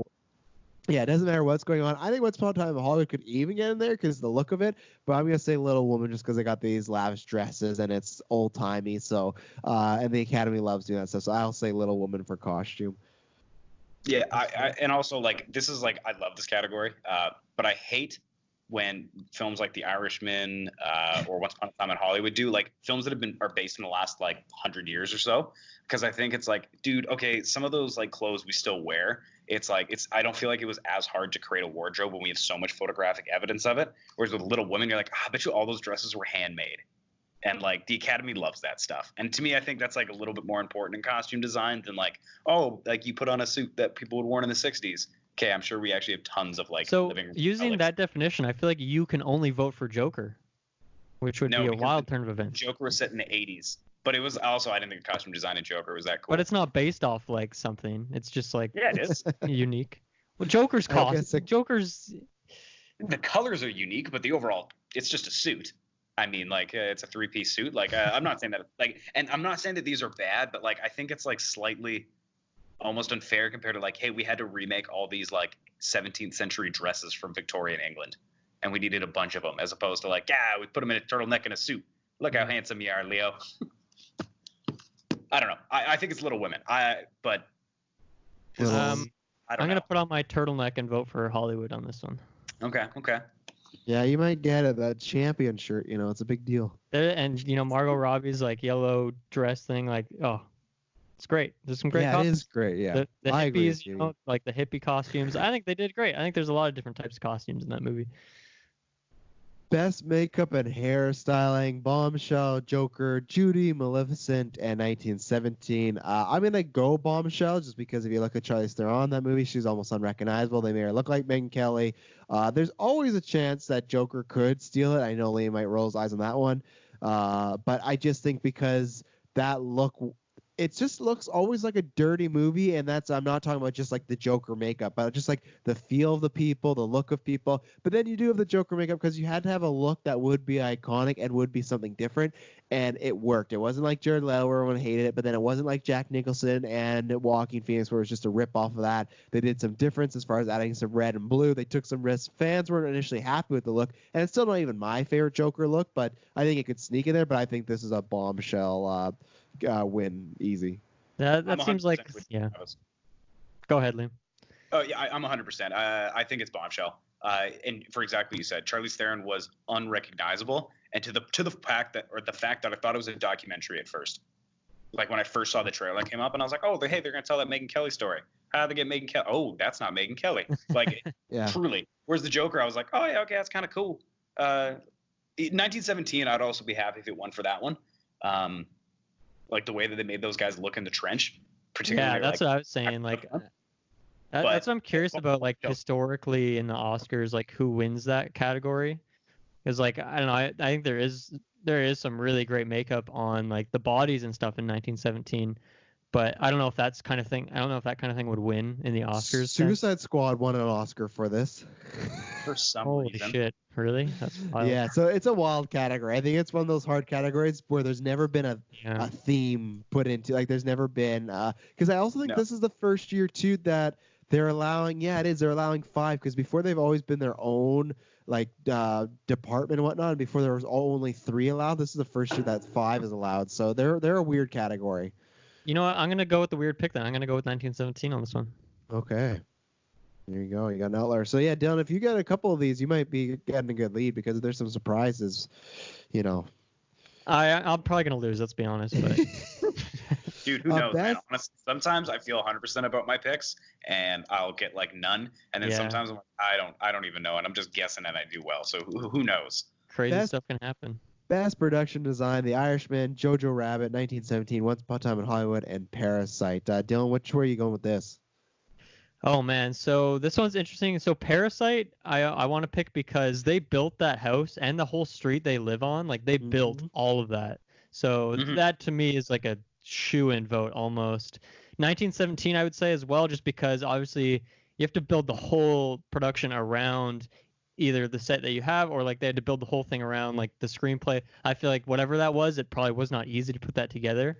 So to me, it's between Parasite and 1917. My personal pick. Once again, I'm going Parasite, but you know I'm also going to go for the win on Parasite. That's my prediction as well. Ooh, Yeah. Okay. Liam. I totally agree with you, man. I want Parasite to win, but I think it's going to be Once Upon a Time in Hollywood. That's who Ooh. I think wins for this one. I was just watching some when it first came out, so it was like some behind the scenes, and I can't remember what scene it is because they do it a bunch of times. But they're driving on Rodeo Drive, and like they had to bring in all these cars, and they had to redo all the shop fronts and all the like. They did like so much to it to make it look so authentic. But it's a Tarantino movie. That's what he does, Yeah. right? He's always fantastic at this stuff. I want Parasite to win, but I think it's going to be Once Upon a Time in Hollywood. That's a good point. I feel like too, like even you like the Lancer scenes, right, where they're on a literal film set. Like I feel like a lot of people in Hollywood will like that and want to Yeah. vote because of that. Mm-hmm. Yeah, that's a good point. Yeah, especially to those street scenes. Like, it's Tarantino's most expensive movie ever, just because they had to shut down the streets all the time, and it cost them so much money. I'm the same as you guys. Parasite is my win, that's my want, just for that scene where the house floods and just the dynamics of that. And like, it's a great scene. It's a disgusting scene, but it's just like, just the way it was shot and everything was built. So that's my want. But I think I'm going to go 1917 as my prediction, just because kind of what Dylan was talking about. I also think just the same thing, the scope of it, the huge sets and whatnot. So I think if you look like what took the most production, I actually do think that's Once Upon a Time in Hollywood if you look at money wise, but just visually, if you look at everything, some people might just write off like, oh, they just created a house. I think that's so important in Parasite. I think that's a big thing, and I think that house is like a character in itself. But I think some people might write it off just like, it's just a house. Where 1917, it's a battlefield, and there's mountains, and there's this and that. So that's why I think I'm gonna go for the bombastic choice on that one. I'm excited to see how that one turns out if we all have different picks then. That's Yeah, we awesome. all got different ones for that. Best visual effects: Avengers: Endgame, The Irishman, The Lion King, 1917, and Rise of Skywalker. This one's always tough for me because it seems like it's kind of what I was talking about with Best Picture. Some years they go for the really flashy, like an Endgame, where it's like it's a huge spectacle and there's so many effects going on, or they go for like last year it was First Man, the Ryan Gosling one, where it's like obviously there's tons of effects, but it's more the subtle, realistic one. So that's why for me it's really between 1917 and Lion King. I can't decide because 1917 you could make the case like, oh, it's that flawless, making it look like real life war, but then Lion King is just it's one visual effect. I do not like that movie, but I'm gonna throw it on 1917. Because I think even if it doesn't win Best Picture, it's gonna win a lot of these kind of production awards, and I think those are valid because I think those stuff is all done well. So my prediction is 1970, but I think I could easily go to Lion King. And as far as a want, I don't know. I could throw an Endgame just for the assemble scene, which Liam, just bite your tongue and go watch the movie once. I've seen that one, and I actually think the visual effects in that are its weakest, but. Of course, you hipster. Well, no, I lived with one of my best friends. He does visual effects for a living, and he points out all the things that are wrong with these scenes. And I'm like, oh yeah, now that I see it, I can't unsee it. The Lion King was just a giant piece of shit, though. Oh my god, that movie sucked. That was like, and I feel bad because I didn't think the voice acting was that bad, but I thought it was super weird when Simba's like crying by his dad, but like it's just like a lion's face, like there's no emotion on the face because it's like it wasn't good. And you're like, it's weird that the kid's crying, but it's like some like dead ass lion just staring right at the screen. I'm gonna go 1917 or The Irishman. What's your official predict though? My prediction is The Irishman. I want 1917. Yeah. The reason I think it's like they really seem to be loving that de-aging. And I thought the de-aging was kind of okay. If you showed me a screenshot, I'd be like, oh, cool. But the moment that you see, like, particularly Robert De Niro walk, you're like, fuck, he's a 76-year-old man. Especially the scene where he has to beat up that guy. Yeah, I was just getting he's the way he's holding his arms, it was like, yeah, you don't want to fall because you're an old man. Dude, that's cool. His acting wasn't the issue with that. It was that he looked so old while he was supposed to be a young man. Yep. But I could also see them being like, oh, they can make anyone young again, and vote for that. So I'm gonna go with The Irishman on that. Okay, so I'm fine with anything winning except for Star Wars. I really, really don't like that movie. I think it's quite bad, and if I have to walk by a fucking DVD of that thing on a shelf and it says Oscar winner, I will just fucking leave the store. I'll be so mad. So I do not want that to win. It's interesting because the visual effects between all of these are very different styles too. So it's really, really tricky. I think for my personal pick, I'm going to go with, it's between Endgame and 1917. I'm going to go with 1917, and I'm also going to predict that one. So I'm doubling down on 1917. Boom. Here we go. Best original song. I Can't Let You Throw Yourself Away, Toy Story 4. I'm gonna Love Me Again, Rocket Man. I'm Standing With You, Breakthrough. Into the Unknown, Frozen 2, and Stand Up, Harriet. Dylan, what's your take on this one? Yeah, I haven't heard any of these songs. What the hell am I gonna pick here? Jeez Louise. I think I'm gonna go with Frozen 2. Fuck it, let's do it. I'm predicting Frozen 2. I hear that song a lot in my house. I'm sure you do. Yeah. Liam? Okay, so I've only seen Rocket Man, so I'm going to go with that because I like Elton John. Frozen 2 didn't seem to have that much of an impact compared to the first one. That's a good point. And I don't know what Breakthrough is. Me either. I have no idea what movie that is. I've only heard, I've heard 3 of them. Can't Let You Throw Yourself Away as a joke that it's on there. It's just because they like Randy Newman. I'm going to go with Rocket Man just because it's sung. I love Randy Newman, but it's just like the song is very basic. Into the Unknown, I actually like. It's a great tune. I hum to myself. I'm in the very minor category where I think Frozen 2 is better than Frozen 1. So eat that, internet. Oh, nice. Yeah. And then I'm going to go Rocket Man just because it's Elton John singing. It's something original. I just think there's nothing too strong this year. So, but maybe something else could win. I don't know. But that's where I'm going to go for that one. Best Original Score, Joker, Little Woman, Marriage Story, 1917, and Star Wars Rise of Skywalker. I think Rise of Skywalker has a chance to sneak it in there just because it's John Williams, and it might be one of those things of we don't know how much longer he's left. I think this is like his 40th or 50th Oscar nomination. It's nuts. Like, it's crazy. Yeah, he's the most nominated of all time, isn't he? Yeah, it's crazy how many nominations he has, but I'm going to go Joker. Out of my personal taste, that would be my pick as well in the score, but also just I think it's won a lot of awards. It has some momentum. It'd be the first female winning Best Original Score in like over 25 years, and I think that score is a character, like we said in the review, is a character of the movie. I think maybe it's not the strongest all around, but when he is turning into the Joker slowly and losing it, his theme, it just gets more bombastic and more louder and more darker and just like, and it gets louder, and you can feel It just feels like a heartbeat in the movie, and it's just like getting louder and louder. And then once it becomes the Joker, it's all out. It's crazy. And I think the other scene that's great too is the subway, the train.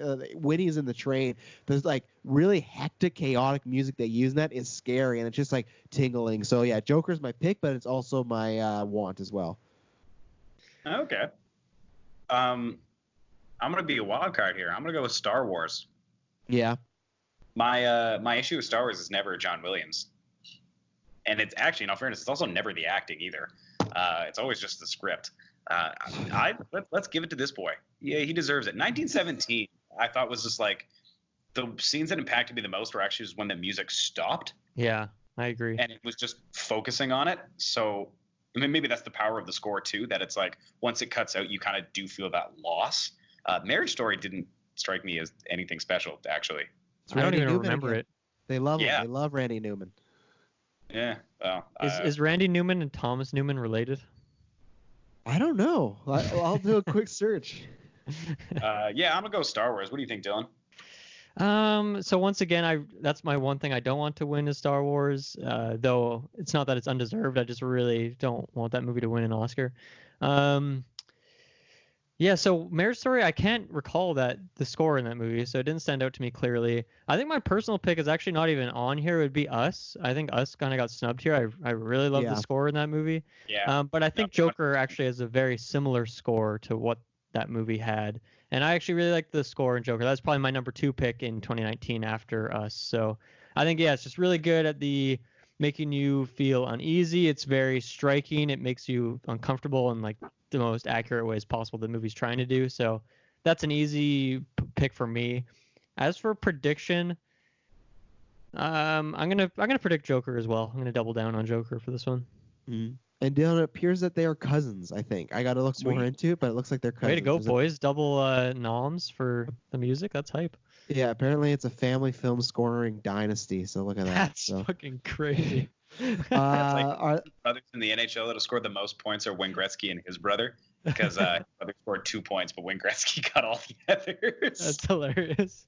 If I was the brother, I'd be going around everywhere being like, I'm a part of the highest scoring siblings. The dynasty. Yeah, the Gretzky dynasty. All right, we got 3 more, and then we'll be done here. Best sound editing: Ford v Ferrari, Joker, 1917, Once Upon a Time in Hollywood, and Star Wars: Rise of Skywalker. As always, I gotta mention this because people don't know. Sound editing is a person's walking down the hallway. You pick the best steps, or you time it best. We're about to get into sound mixing, but sound mixing is creating the sound. So this is like the best for literally editing, putting in there. I think with both categories, we'll get into mixing too. I think with both categories, it's either Ford v Ferrari, 1917. They always go with these technical ones. Ford v Ferrari, you always get it's a bunch of cars, it's a bunch of switches, it's gas, engines, tires screeching. So I could go either way, but I guess I'm just gonna go because my wonder is, do I go in 1917 and that is like, it's winning a bunch of technical awards, or is it Ford v Ferrari because that's not really going to win anything else? I'm going to go with the safe pick, and I'm going to say 1917. I think and I think it's a deserving one as well. I think as far as war, they create a lot of that aura and aspect of just making you feel like everything's all around you, and nothing feels out of place, which is probably the best editing. So I'm going to go 1917, probably, which I'll say them all still, but I think probably for both. Usually whatever wins one usually wins the other, so that's my prediction. Oh man, this one is tricky. I think you make a good point. It seems like 1917 and Ford versus Ferrari make the most sense. My personal pick, I think I'm actually gonna give it to. Yeah, it's hard for me because the difference between editing and mixing is like, I don't know, kind of just this obligatory mess in my mind. I'm going to go with 1917 or maybe Hollywood. I think, my personal pick is going to be Hollywood.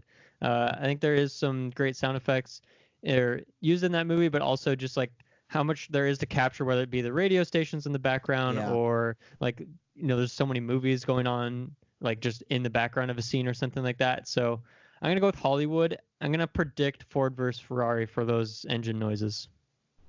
Nice. Ford v Ferrari. Liam? You know what? I can't really fault you guys. I'd like 1917 to win in both categories. But Travis, I think you're right. I think it's going to be between Ford and Ferrari in 1917. Maybe Once Upon a Time in Hollywood. for sound mixing, but I'm going to go 1917 for both categories. Okay, 1917 for Liam. Okay, best sound mixing. Oh, Ad God. Astra. It's great movie. Ford v Ferrari, Joker, 1917, Once Upon a Time in Hollywood. So the only difference there is Star Wars for Ad Astra. Liam, have you seen Ad Astra? No, I heard it was kind of garbage, so I didn't. It is garbage. It's not garbage. It's fantastic. One of the worst movies of last year. It's a meme because on our podcast, half the people hate it and then half the people love it. So it's a divisive movie. I think you'd feel the same way. You'd watch it and you'd be like, wow, I really quite enjoy this, or man, that was awful. Don't waste your time. There's better stuff to do. No, it's great, man. Go watch half of Irishman again instead of watching Ad Astra. Jesus. I'm going to do the boring, safe thing. I'm going to stick with 1917 here again. Oh, God. Go ahead, Liam. Liam? Yeah, I'm going to go 1917 as well. Okay, mixing. You know, I almost want to.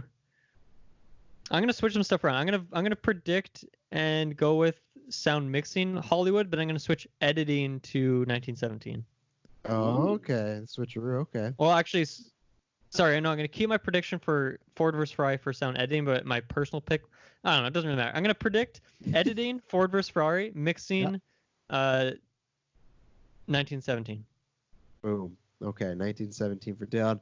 And then the last award here, Best Film Editing, Ford v Ferrari, The Irishman, Jojo Rabbit, Joker, Parasite. I think this is a tough one. I think they're all worthy. Ford v Ferrari, those races like that. Irishman, obviously, you're editing a massive movie. Jojo Rabbit, I think, is very quick and slick. Joker, I think, just has this erratic, very... sometimes claustrophobic feel in the way it moves. It's a slower movie, but I think it moves at a good pace to really hit home as far as the terrors that's going through him and the city. And then Parasite, which is my personal pick. And I don't know. I'm going to throw it to you guys because I haven't made a prediction yet, but that's my personal pick because I think it just moves at the right pace it's supposed to. But what are you guys feeling? Because I'm on the fence as far as prediction. I got that. I got Ford v Ferrari. I got Irishman. There's a few that I could predict. So I want to hear from you guys first. So I think that Taika in general has really good editing through his movies. Like sometimes the cinematography is like pretty basic, but I always think his editing is really interesting. Like whether just the way he like transitions between scenes, or I guess the way he's like shoots certain things. Like there's this panning shot, right, where it's like almost like a time lapse at the same time, where you see like different characters popping up as time goes on. He did that in Wilder People as well, so it's a kind of shot he likes to do, but it's a really interesting transition. So I don't think Joker deserves this one. I haven't seen Ford vs Ferrari. Like Irishman, I guess. I mean, I feel like editing together a 3.5 hour long movie in itself is like a very difficult task. My personal predictions, obviously Parasite, and honestly, I think Parasite deserves it as well. There is like, for example, this might be like a minor spoiler, but the scene when they're, or like the sequence when they're talking about like poisoning the housekeeper, and there's like all these different shots, like there's that whole thing is done so quickly and so effectively for like this plot point and explaining how exactly they're going to do it. And then just even like all the editing parts of when like the son is teaching his dad how to act out this certain scene of how he can get the job. Like there's so much told in those like really intricate editing moments. And then the editing, once again, in like a horror movie, thriller movie like this is so important, right? Because that's how you're going to build the suspense for certain scenes by, you know, showing certain information to the viewer, but hide it from the characters. Like there's so much intricate work done there that I think it's a shoo-in and it deserves to win for sure. Yeah, I think before you go, Liam, that's one thing to tell with the Oscars. I think if like screenplay and film and editing, these awards all go before Best Picture. I think if it's winning a lot of these little awards, then I really start thinking, oh man, it could win Best Picture. If it starts to lose like a lot of the awards that it should feel like just a no-brainer, or like that most people are picking as a front runner, that to me will show, okay, people really didn't give this a chance in Academy, or they didn't like it, or subtitles, whatever the reason is. So I think even though these little categories, no categories little, but I think that some people, sometimes it's not important because you might be, oh, whatever wins is the best, you know, picture or whatnot, but it doesn't always matter. But I think this year the little categories are going to tell a story of potentially what happens later on. If it cleans up a lot of these technical and screenplay and editing and stuff like that, I think there's a chance that it could go to Best Picture. So I think it's an important award, and I think I'm gonna do a safe thing. I'm gonna predict Ford v Ferrari just for the races, but I think Dylan made a great point as far as I already wanted it to be my one, but that is that reminding me of all those scenes. To me, it's like you said, it should be a shoe-in. I don't think there's any other choice, but I just worry that they haven't. I'm hoping I get proved wrong this year, but that's my pick for Ferrari. So Liam, you can end us off with your picks.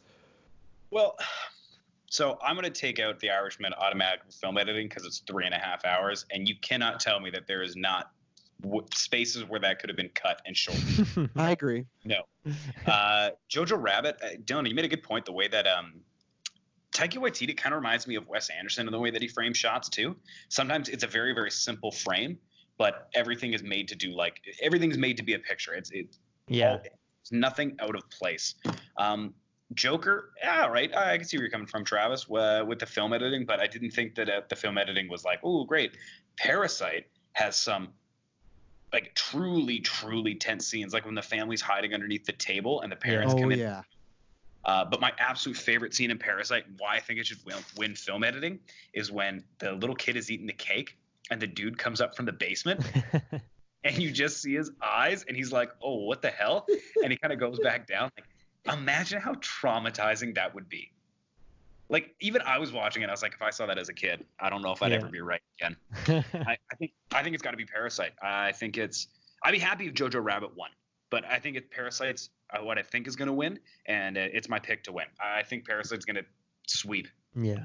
There's so many unreal scenes. Like, even Travis kind of alluded this one earlier, but when it's just like that giant rainstorm and then it's flooding, but like that whole sequence of them just going back to their house, right? Like the amount of symbolism in that scene as well, but just this long, arduous journey through like this pouring rain. It's like just these gigantic staircases. Like the editing of that sequence is so good. There's so many amazing sequences in that movie. Oh yeah. Yeah, they live below the rich people. And like, what did Rain do to them? Like, oh, it's so nice now. We can have a garden party. And like, our whole house is full of shit. Like literal shit. Mm-hmm.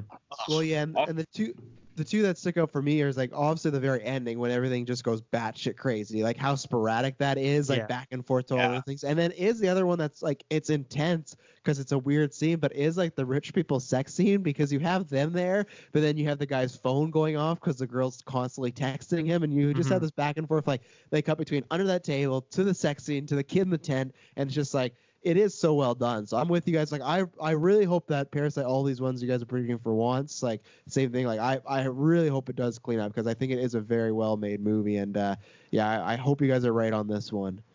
Mm-hmm. Well, we did it. We predicted the entire categories, everything. So keep the fans updated on social media. Anything you guys want to say before we get out of here? Oh man, if you haven't seen Parasite, go see Parasite. It's amazing. 100%. Yeah, Parasite is truly incredible.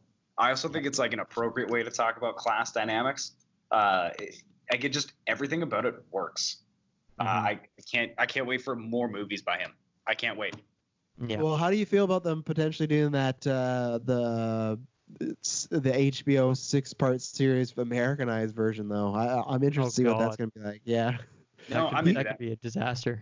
He's gonna be behind it though still, so that's good. Okay. But yeah.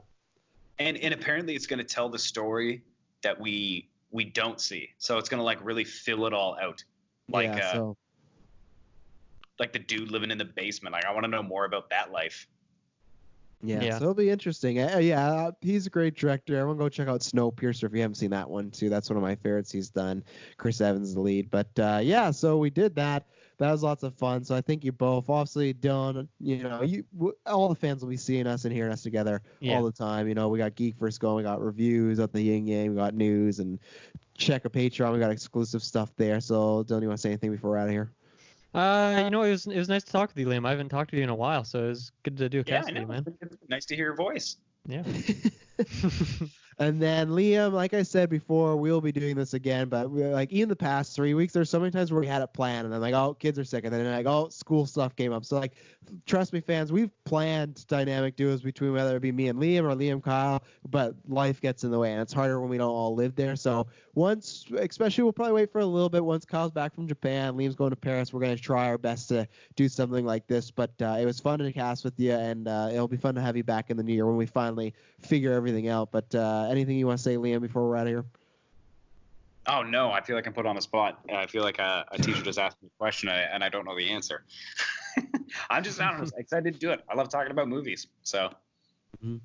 So, everyone, thank you very much for tuning in. I hope you enjoy the Oscars. If you do, let us know. Hit us up on Twitter or Facebook, like I said, probably throughout the show, maybe every hour. I'll post like the poll and see what's going on. But thank you very much for tuning in to this and everything else we do. Just go down in the description down below and you find the video and audio feeds. Please subscribe, like, rate, review, the whole shebang. So until you hear from us next time, it'll not be boring. Thank you very much. Later.